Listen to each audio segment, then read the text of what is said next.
উজু করতেন যে ওই সময় খাজা হুজুরের উপরে একটা কড়া আইন জারি করেছিল। কি আইন? এই মঈনুদ্দিন যেন আনা সাগরের পানিটা যেন ব্যবহার না করতে না পারে। কড়া আইন, এই মঈনুদ্দিন যেন আনা সাগরের পানি যেন ব্যবহার না করতে না পারে। যে তবে আপনাদের ছোট ভাই ছেলে হিসাবে জানাই, খাজা হুজুরের জীবনী সাক্ষী দেয় আল্লাহর ওলি ওই সময় মোকাবেলা করেছিলেন কিভাবে। আপনারা এই কথাটা একবার নাই বহুবার শুনেছেন। কোন কথাটা?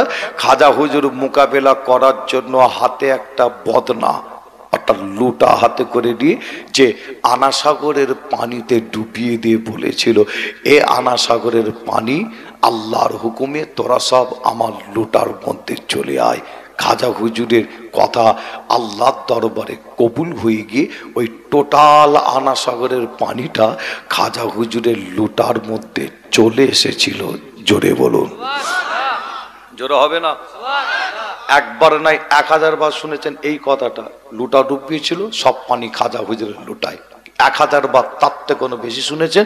তবে আমি আপনাদের একটু বলে যাই, ইতিহাস খাজা হুজুরের জীবনীর মধ্যে আরো একটু পাওয়া যাচ্ছে। কি পাওয়া যাচ্ছে জানেন?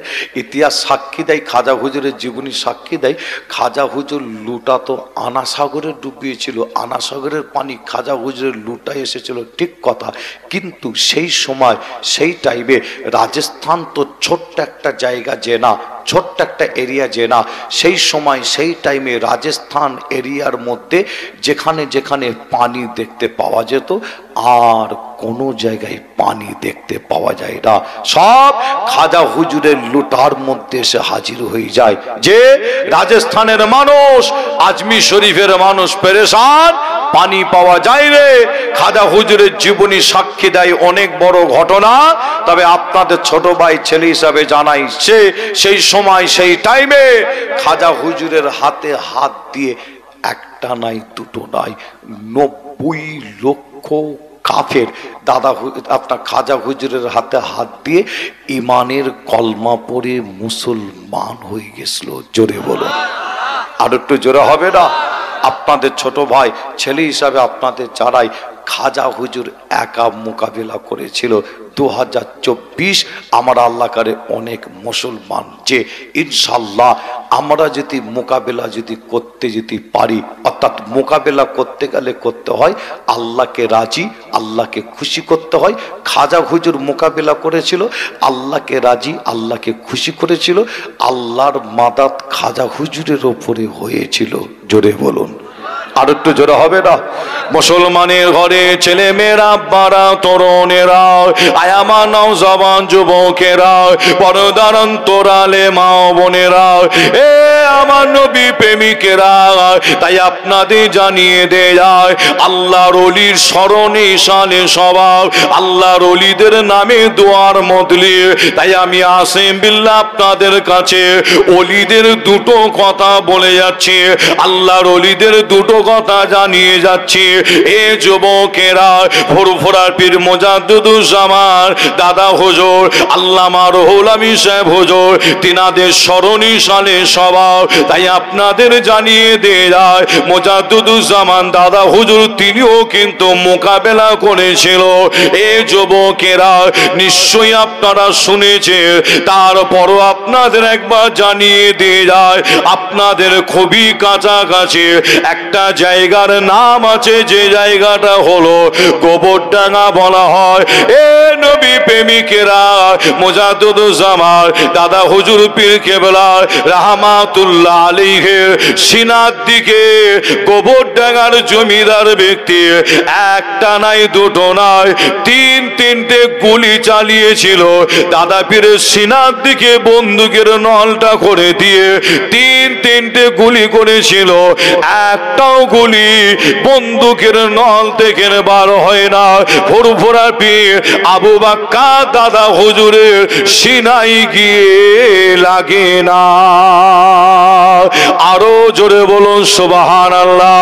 এ নবী প্রেমিকেরা, আয়ামা নওজওয়ান যুবকেরা, তাই আপনাদের জানিয়ে দেয় আল্লামা রুহুল আমিন সাহেব হুজুর আপনাদের খুবই কাছাকাছি শুয়ে আছে, যিনি হলেন বড় মাওলানা, যিনাকে মুজাদ্দিদুজ্জামান দাদা হুজুর পীর পীর কেবলা বলেছিল, ও বাবা বড় মাওলানা আল্লামা রুহুল আমিন সাহেব হুজুর, কিন্তু আপনাদের সাথে একটু জানিয়ে দিয়ে যায়, বড় দুঃখ লাগে। এই দাদা হুজুর পীর কেবলা বলেছিল, আল্লামা বড় মাওলানা বলেছিল, কিন্তু আপনাদের জানায় কিছু ব্যক্তি কিছু মানুষ আছে যারা এখন আল্লামা রুহুল আমিন সাহেব হুজুরের দরদ দেখায়, তারা এক সময় আল্লামা বলে মানতে চায় না। বসিরহাটের আল্লামা রুহুল আমিন সাহেবকে তারাই আবার এক সময় বড় মাওলানা বলা যাবে না, তারাই আবার প্রতিবাদ করেছিল। এ যুবকেরা, বসিরহাটের আল্লামা রুহুল আমিন সাহেব হুজুরের স্মরণী সালে সবার বসিরহাটের মহাব্বতের মানুষ আল্লামা রুহুল আমিন সাহেব হুজুরের দাদা হুজুরের মহাব্বতের মানুষ।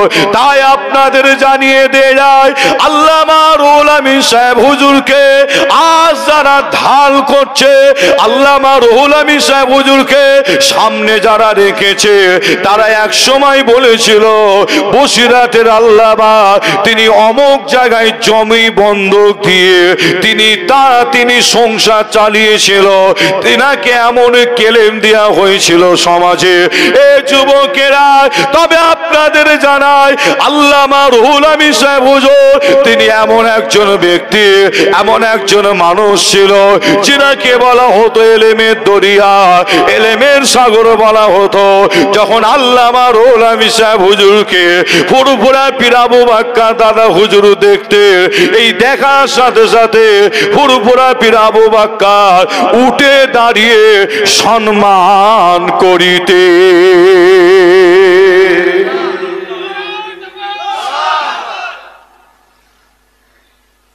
আল্লামা রুহুল আমিন সাহেব হুজুরকে দাদা হুজুর দেখে উঠে দাঁড়িয়ে সম্মান করতেন। কেন বলেন দেখেন? আপনারা একবার নাই অনেক ওলামা হযরতদের জবান থেকে শুনেছেন যে বসিরহাট আল্লামা রুহুল আমিন সাহেব হুজুর বলতেন, হুজুর আপনি আমার পীর, আপনি আমাকে দেখে উঠে পড়েন, আমাকে একটু লজ্জা লাগে, লাগবে না? অবশ্যই। তাই তো নাকি? পীর দাদা হুজুর ফুরফুরা পীর আবু বাক্কা দাদা হুজুর বলতেন কি জানেন, বাবা রুহুল আমিন আমি তোমাকে দেখে উঠিনি গো, তোমার মধ্যে যে এলেমটা আছে সেই এলেমকে দেখে আমি আবু বাক্কার উঠে দাঁড়িয়ে পড়ি। জোরে বলো, আরো জোরে হবে না? যে আজ তারা আল্লামা রুহুল আমিন সাহেব হুজুরকে যে ওই রকম একজন ব্যক্তি, ওই রকম একজন মানুষ, ওই রকম একজন আল্লাহর ওলিকে সামনে রেখে তারা আজকে আবার সমাজে ভালো হওয়ার চেষ্টা করছে। কিন্তু আপনারা মোবাইলে দেখলে আপনারাও পাবেন, আর আগেকারের এরকম হ্যান্ডবিল পোস্টার বই হাজারো খুঁজলে আপনারা পাবেন, মানুষের কাছে তোলা আছে তিনার বিরুদ্ধে কত ইস্তেহার, কত হ্যান্ডবিল, কত কি ছাড়া হয়েছিল, তিনাকে কত ছোট বড় কথা বলা হয়েছিল, গালাগালি পর্যন্ত করা হয়েছিল। যে এমনও কথা বলা হয়েছে যে তিনি যখন মারা যাচ্ছেন, ইন্তেকাল করছেন, যে ঈমান হারা হয়ে মারা যাচ্ছিল, যে ফুরফুরা শরীফ থেকে কোনো একজন হুজুর গিয়ে ভয়েস দিয়েছে, তারপরে আল্লামা রুহুল আমিন সাহেব হুজুর এলেম নাকি আবার ফিরে পেয়েছে। জোরে বলুন নাউজুবিল্লাহ, আরো জোরে হবে না? যে যে এই সমস্ত কথা বলেছে, একটা সময় রেকর্ড আছে, বহু মানুষ জানে যে এমন কি বলা হয়েছে তিনি যখন নাকি ইন্তেকাল করছেন, দুনিয়া থেকে বিদায় নিচ্ছে, ঈমান হারা হয়ে নাকি যাচ্ছিল। বলবেন না নাউজুবিল্লাহ, আরো জোরে হবে না? চিন্তা করেন কত বড় কথা। আর সেই সমস্ত ব্যক্তি আর তাদের সাথে আবার কিছু এই বসিরহাটের কিছু আবার মৌলবী তাদের সাথে এক হয়ে আল্লামা রুহুল আমিন সাহেব হুজুরকে সামনে রেখেছে। কেন? এই সামনে না রাখলে বসিরহাটের মানুষ তো আমাদের ছুঁড়ে ফেলে দেবে, বুঝতে পারছেন না? বাদুরিয়ার মানুষ তো ছুঁড়ে ফেলে দেবে, বেড়াচাপার মানুষ তো ছুঁড়ে ফেলে দেবে। কেন? এই সমস্ত মানুষরা আল্লামা দাদা হুজুরকে তো অবশ্যই মহব্বত করে। দাদা হুজুর না হলে আল্লামা হুজুরকে চেনা যেত কি? চেনা যেত না, তাই তো নাকি? দাদা হুজুরকে অবশ্যই মহব্বত করে। আর তারপরে দাদা হুজুরের পরে 5 হুজুর যেমন আছেন, তারপরে আল্লামা রুহুল আমিন সাহেব হুজুরকে মহব্বত করে। তাই এই সমস্ত মানুষগুলোর যদি বেড়ে নস করতে হয়, আল্লামা রুহুল আমিন সাহেব হুজুরকে সামনে রাখো। যে তবে আমি আসিম বিল্লাহ সিদ্দিকী আপনাদের কাছ থেকে বিদায় নেওয়ার আগে, আখিরি দোয়া মোনাজাত করার আগে, প্রায় 12টার কাছাকাছি দোয়া চাওয়ার আগে একটু বলে যাই, খাদিজা মাদ্রাসায় আমি আসিম বিল্লাহ সিদ্দিকী একটা কথা বলেছিলাম, আপনারা নিশ্চয়ই শুনেছেন কিনা জানি না। অনেকে ওরাই প্রচার করছে, ওরাই যে আমি কথাটা বলেছি, আর ওই কথাটাকে তারা উল্টো ভাবে ব্যাখ্যা করছে মানুষের কাছে, যে আপনারা নিশ্চয়ই আমাকে আপনারা ভুল বোঝেন নে। যে আপনাদের জানাই আমি আসিম বিল্লাহ বলেছি এক, তারা ব্যাখ্যা করছে আর এক। যে সমাজে কিছু বক্তা, সমাজে কিছু মৌলী সাহেব যে ওয়াজ করে, কিন্তু তাদের ইতিহাস জানা নাই, তাদের জ্ঞান নেই, এলেম নেই, জ্ঞান নেই, মূর্খ জাহেল। আমি মূর্খ জাহেল এই কারণে বললাম যে আল্লামা রুহুল আমিন সাহেব হুজুরকে বিয়াদবি মনোভাব নিয়ে, যে আপনার আল্লামা রুহুল আমিন সাহেব হুজুরের ব্যাপারে কথা আসিম বিল্লাহ সিদ্দিকী আগেও বলেনি, আজও বলবে না, কিয়ামত পর্যন্ত আমি বলবো না। কেন? আল্লামা রুহুল আমিন সাহেব হুজুর আমি জানি তিনি একজন আল্লাহর ওলি, দাদা হুজুরের বড় খলিফা, বড় মাওলানা আল্লামা। দাদা হুজুর উঠে সম্মান দিতেন, তাহলে কেমন মানুষ তিনি হতে পারেন? নিশ্চয়ই আমি এগুলোকে নিয়ে ভাববো, যে আমি আগেও কোনো রকম বেয়াদবি কথা বলিনি, আজও বলবো না, কিয়ামত পর্যন্ত বলবো না। তার আর একটা কারণ, আমার আব্বাজান হুজুর যিনি ফুরফুরার একজন বয়োজ্যেষ্ঠ পীর ছিলেন, দাদা হুজুরের নকশা কদম অনুযায়ী আমার আব্বাজান হুজুর চলতেন। যে একদম 60 থেকে 62 বছর আল্লামার আব্বাজানের হায়াত দিয়েছিলেন। দাদা হুজুরের নকশা কদম অনুযায়ী কেমন চলতো একটা উদাহরণ দিলে বুঝতে পারবেন। এই 60 থেকে 62 বছর বয়স আল্লাহ দিয়েছিলেন। শুধু ভারত নয়, বাংলাদেশেও তিনি খেদমত করেছেন। আমাদের মতন আয়েশ আরাম করে এরকম গাড়ি চেপে তিনি ঘুরেছেন যে না, বাসে করে, ট্রেনে করে তিনি টেকারে করে হেঁটে পায়ে হেঁটে এইভাবে তিনি দাদা হুজুরের নকশা কদম অনুযায়ী চলেছেন। যে তিনি এমন একজন মানুষ ছিলেন, আমার আব্বাজান হুজুর তিনি যখন ইন্তেকাল করেন, ইন্তেকালের পরে 2 মসজিদের মুসল্লিরা তর্ক বিতর্ক শুরু করে। দাদা হুজুরের মাজারের পাশে মসজিদ, ওখানকারের মুসল্লি, ছোট হুজুরের মাজারের পাশে মসজিদ, ওখানকারের মুসল্লি তর্ক বিতর্ক শুরু করে। কি তর্ক বিতর্ক? যে আমার আব্বাজান হুজুরকে একই টাইমে একই সময় ঈশান নামাজ দুটো মসজিদে একই টাইমে হয়, আর এই দুটো মসজিদে আব্বাজান হুজুরকে একই টাইমে একই সময় নামাজ পড়তে দেখা যায়। জোরে বলুন, আরো জোরে হবে না? 2 মসজিদের মুসল্লিরা তর্ক বিতর্ক করে। কেউ বলে না এখানে হুজুর পড়েছে, আমি নিজে দেখেছি। আবার কেউ বলছে না হুজুর এই মসজিদে নামাজ পড়েছে, আমি নিজে দেখেছি। আবার কেউ বলছে আমার পাশে দাঁড়িয়ে নামাজ পড়েছে। যে আপনারা অনেকে কম বেশি শুনেছেন আব্বাজান হুজুরের কথা, যে তিনি এমন একজন ব্যক্তি ছিল। আমার আব্বাজানের সঙ্গে আমি ছোটবেলায় বাসে করে আল্লামা রুহুল আমিন সাহেব হুজুরের মাজার জিয়ারত কয়েকবার আব্বাজানের সাথে এসে করে গেছি। বাসে করে হুজুরের মাজারে এসে দোয়া নিয়ে গেছি। যে কিন্তু সমাজে আসিম বিল্লাহ সিদ্দিকীকে উড়িয়ে দেওয়ার জন্য কি আল্লামা রুহুল আমিন সাহেব হুজুরকে ঢাল করে বলছে আসিম বিল্লাহ সিদ্দিকী বেয়াদবি করেছে, বেয়াদবি কথা বলেছে। কি বলেছে? না ওনার লাশ তুলে এসে নাকি খাদিজাই দাফন করে দেবে বলেছে। আচ্ছা বলেন, কত বড় মিথ্যুক জাহেল মূর্খ বক্তা চিন্তা করে। আমি কিন্তু এ কথা বলিনি, মোবাইল খুললে আপনারা পাবেন। আমি ওখানে একটা কথা বলেছি, যদি শরিয়াত ইসলাম যদি হুকুম দিত, কি কথাটা বুঝতে পারছেন না? আর এরা প্রচার করছে কি আসিম বিল্লাহ সিদ্দিকী বলছে যে জাহেল মূর্খ বক্তা, যে এলেম নেই। এরা বলছে কি যে উনি নাকি আমার কথা আমাকে ইশারা করে বলছে নাম ধরার ক্ষমতা এদের হয়নি। বুঝতে পারছেন না? এদের নাম ধরার ক্ষমতা নেই। যেদিন নাম ধরবে ইনশাল্লাহ সেদিন বুঝতে পারবেন। যে এতটুকুন বলে দিয়ে গেলাম, এদের নাম ধরার ক্ষমতা হয়নি। এরা ইঙ্গিত ভাবে বলছে উনি নাকি বলেছে ওখান থেকে লাশ নাকি তুলে এখানে। আমি কিন্তু ও কথা কথা বলিনি। আমি বলছি ইসলাম শরিয়াত যদি হুকুম যদি দিত, কেন ওখানে এমন কিছু কাজ, এমন কিছু ব্যবহার, এমন কিছু শরিয়াত ইসলাম বিরোধী কিছু কাজ কারবার হয়, সেদিকে চিন্তা করে, সেই দিকে খেয়াল করে আমি আসিম বিল্লাহ কথা আমি বলেছিলাম, যদি ইসলাম শরিয়া যদি হুকুম দিত তাহলে আল্লামা রুহুল আমিন সাহেব হুজুরের লাশকে খাদিজায় এনে দাফন করতাম। তবে খাদিজাটা যদি জায়গাটা ওদের যদি পছন্দ যদি না হয় আমাকে পরে বলতে পারতো, আমি নাহলে বলতাম বাবা খাদিজা তোমাদের, খাদিজা এতই রাগ তোমাদের, জায়গাটা পছন্দ তখন হয়নি, খাদিজার ওপরে এতই রাগ, তাহলে দাদা হুজুরের পাশে এসে দাফন করে দেবো, কি খুশি হবে না? যে তবে আমি আসিম বিল্লাহ সিদ্দিকী আপনাদের বলি, বিয়াদবি এক চুল পরিমাণ বেয়াদবি মনোভাব নিয়ে কথা আমি বলিনি। আমি এখানে কি বলেছি, ইসলাম শরিয়াত যদি হুকুম দিত, কিন্তু তার পাশাপাশি আবার আপনাদের আমি একটু প্রমাণ দিয়ে যাব। কি প্রমাণ? আবারও প্রমাণ এখানে দিয়ে যাই। জান্নাতের সর্দার কে ছিলেন? ইমাম হাসান, ইমাম হোসাইন। তাই তো নাকি? আপনাদের জানাই ইমাম হাসান হুজুরের মাজার মোবারক হলো কোথায়?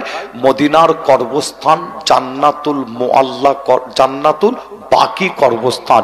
এই জান্নাতুল বাকি এমন একটা কর্মস্থান, ইমাম মালিক হুজুর কিতাবের মধ্যে লিখছেন জান্নাতুল বাকি কর্মস্থানে 10,000 সাহাবা হুজুরের কবর মোবারক রয়েছে। জোরে বলুন, আরো জোরে হবে না? যে এবং ওখানে জান্নাতের সর্দার ইমাম হাসান হুজুরের কবর মোবারক রয়েছে। আর ইমাম হোসাইন হুজুরের কবর মোবারক কোথায়? তাহলে কারবালার জমিনে তাহলে আমাদের ফিরে আসতে হয়। আর আমি আসিম বিল্লাহ যদি কারবালার ঘটনা কোন তুলে ধরি তাহলে আবার অনেক সময় লাগে, প্রায় 12টার কাছে সময়। তবে আপনাদের বোঝানোর জন্য একটু আপনাদের বলে যাই, যে আপনাদের জানানোর জন্য, আর ওই সমস্ত মূর্খ জাহেল অশিক্ষিত বক্তা মৌলী সাহেবদের একটু জানিয়ে দিয়ে যায়, আপনারাও শুনেলেন, ইতিহাস জানা নাই, এলেম যদি না থাকলে যা হয়। আমি আপনাদের জানাই, ইমাম হোসেন হুজুর যে কারবালার জমিনে শহীদ হয়েছিলেন, হুজুরকে এত কষ্ট দেয়া হয়েছিল যে হুজুরের এই শরীর মোবারক থেকে শের মোবারকটাকে আলাদা করে দিয়েছিল। যে হুজুরের শরীর মোবারকের মাজার হলো, কবর মোবারক হলো কোথায় জানেন? একটা মুসলিম কান্ট্রি, মুসলিম দেশ, দেশটার নাম হলো ইরাক। ইরাকের জমিনে হুজুরের শরীর মোবারকের মাজার। আর হুজুরের শের মোবারকের মাজার কোথায় জানেন? হুজুরের শের মোবারকের মাজার আর একটা অন্য দেশে। প্রথম দাফন করা হচ্ছে কোথায় জানেন? দেখেন, জান্নাতের সর্দার ইমাম হোসেন হুজুরের শের মোবারক প্রথম দাফন করা হয়, কিতাবের মধ্যে পাওয়া যাচ্ছে উমাইয়া জামে মসজিদ বলে একটা মসজিদ, নাম মনে রাখবেন, উমাইয়া জামে মসজিদ মাঠে দাফন করা হয়। আবার বহুদিন পরে উমাইয়া জামে মসজিদ মাঠে মাটি খুঁড়া হচ্ছে, মাটি খুঁড়ে ইমাম হোসেন হুজুরের শের মোবারক তোলা হচ্ছে। দেখেন, জান্নাতের সর্দার যে তিনার শের মোবারক মাটি খুঁড়ে তোলা হচ্ছে, তুলে আবার নিয়ে চলে যাওয়া হলো কোথায়? আসকালান বলে একটি জায়গা আছে, আসকালানের মাটিতে নিয়ে গিয়ে দাফন করা হলো। আবার বহুদিন পরে আসকালানের মাটি খুঁড়ে হুজুরের শের মোবারক আবার তোলা হলো, তুলে আবার নিয়ে চলে যাওয়া হলো কোথায়? দেশটার নাম হলো মিশর। মিশরের জমিনে নিয়ে গিয়ে ইমাম হোসেন হুজুরের শের মোবারক অর্থাৎ মাথা মোবারকটা নিয়ে গিয়ে দাফন করা হলো। হুজুরের শের মোবারকটা ওখানে দাফন করার কারণে ওই এলাকাটার নাম হয়ে গেছে আল হুসাইনি এলাকা। কি নাম? আল হুসাইনি এলাকা। তাহলে হুজুরের শের মোবারক কবার মাটি করে তোলা হলো? দুবার। কবার? দুবার। হুজুরের শের মোবারককে জান্নাতের সর্দার তিনার শের মোবারক মাটি খুঁড়ে দুবার তুলে নিয়ে যাওয়া হলো। এই সমস্ত মূর্খ জাহেল বক্তা, তাদের মনে হয় এই সমস্ত এলেম তাদের মধ্যে নাই। প্রয়োজন পড়লে অবশ্যই তুলতে হয়, প্রয়োজন পড়লে অবশ্যই তুলতে হয়। তবে আপনাদের কাছে যদি এই ঘটনা পুরো যদি তুলে ধরি অনেক সময় লাগে। তবে এতটুকুন বলে যাই, আমি আসিম বিল্লাহ সিদ্দিকী যে মিশরে আপনার 14 থেকে 16 দিন সফরে আমি গিয়েছিলাম, মিশর সফরে। এই মিশর সফরে গিয়ে ইমাম হোসেন হুজুরের শের মোবারকটা জিয়ারত করেছি, একবার নয় কয়েকবার হুজুরের মাজারে গিয়ে শের মোবারক জিয়ারত করতে গিয়ে দেখলাম সারা পৃথিবীর নবী প্রেমিকরা এসে তারা জিয়ারত করছে, দোয়া নিচ্ছে। কিন্তু আপনাদের জানাই, ইতিহাস সাক্ষী দেয়, ইমাম হোসেন হুজুরের শের মোবারক যখনই মাটি করে তোলা হয়, দেখতে পাওয়া যায় হুজুরের শের মোবারকের একটা চুল পরিমাণ কোন রকম পরিবর্তন দেখা যায়নি। জোরে বলুন, আরো জোরে হবে না? তবে আমি আসেম বিল্লাহ সিদ্দিকী এমন একজন ওলি মানুষের বিরুদ্ধে আমি বেয়াদবি কথা বলতে পারি না। আল্লামা রুহুল আমিন সাহেব হুজুর তিনি একজন আল্লাহর ওলি ছিল।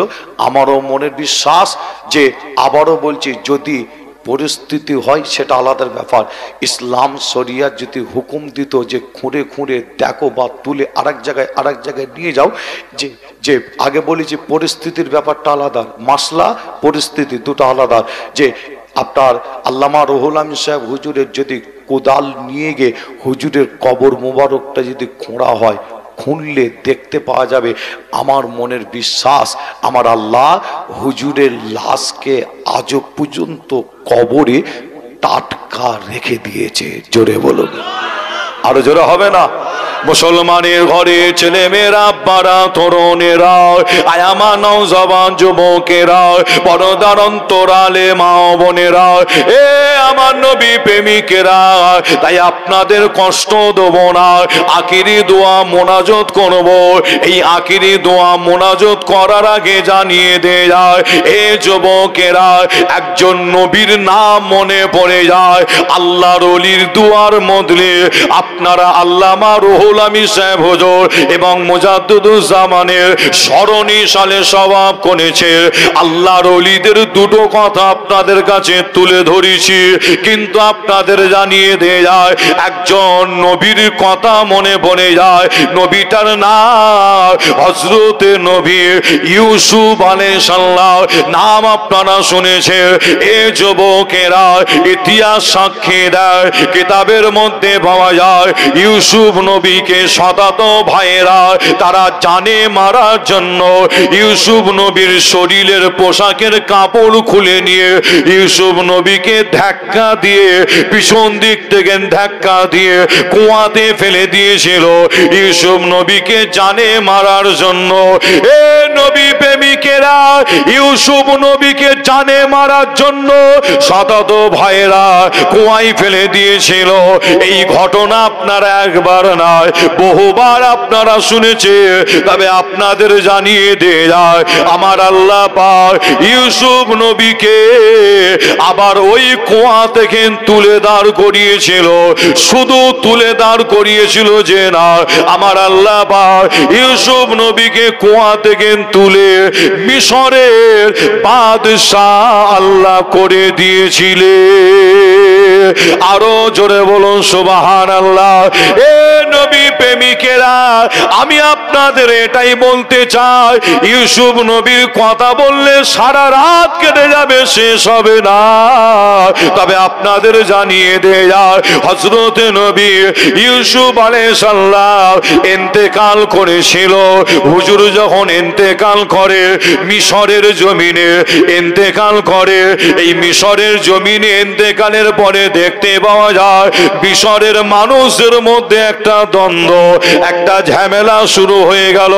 হুজুরের জানাজার নামাজ হয়নি, হুজুরের লাশ মোবারক রাখা আছে, নবীর লাশ মোবারক, ইউসুফ নবীর লাশ মোবারক রাখা আছে, কিন্তু মিশরের মানুষের মধ্যে একটা দ্বন্দ্ব, একটা ঝামেলা শুরু হয়ে গেল। কিসের দ্বন্দ্ব? মিশরের মানুষদের মধ্যে দেখতে পাওয়া যায়, কেউ বলে ইউসুফ নবীর কবর মোবারক আমাদের এখানে হবে, কেউ বলে না না ইউসুফ নবীর কবর মোবারক আমাদের এলাকায় হবে। ইউসুফ নবী ইন্তেকালের পরে কি দেখতে পাওয়া যায়? দ্বন্দ্ব, ঝামেলা, কেউ বলে এখানে, কেউ বলে এখানে। আপনাদের বোঝানোর জন্য যদি বলি যে কেউ বলে আমার গ্রামে, এটা বোঝানোর জন্য বলছি, কেউ বলে আমার পাড়ায়, কেউ বলে আমার এলাকায় ইউসুফ নবীর কবর মোবারক হবে। যখন দ্বন্দ্ব ঝামেলা দেখা দিল, মিশরের মানুষরা তারা সকলে মিলে বসে একটা আলোচনা করলো, কি তাহলে এক কাজ করা যাক, ইউসুফ নবীর কবর মোবারকটা আমরা সকলে মিলে যে একটা নদী আছে পৃথিবীর জমিনে, নদীটার নাম হলো যে নদীটাকে বলা হয় জান্নাতি নদী। জান্নাতি নদী বলা হয়, নাম হলো কি নীল নদ নদী। কি নাম? নীলনদ নদী। আর এই নীলনদ নদীটাকে বলা হয় জান্নাতি নদী বলা হয়। আমি আসিম বিল্লাহ নীলনদ নদীর কাছে গেছি, ওই নীলনদ নদীর বোর্ডের ওপরে করে একটু ঘুরেছি আমি। জান্নাতের নদী বলা হয়। যে যে আপনার মিশরের মানুষ তারা আলোচনা করলো, তাহলে এক কাজ করা যাক, ইউসুফ নবীকে নীল নদে দাফন করা হোক, নীল নদ দাফন করা হোক। কেন করল এই ডিসিশনটা, কেন নিল এই চিন্তা ভাবনাটা তাদের মধ্যে, কেন এলো মিশরের মানুষদের মধ্যে? আপনাদের বলে যাই, মিশর এমন একটা দেশ যে তাদের বড় বড় কারবার, ব্যবসা বাণিজ্য, চাষ আবাদ যা কিছু সব ওই নীল নদের পানিকে নিয়ে।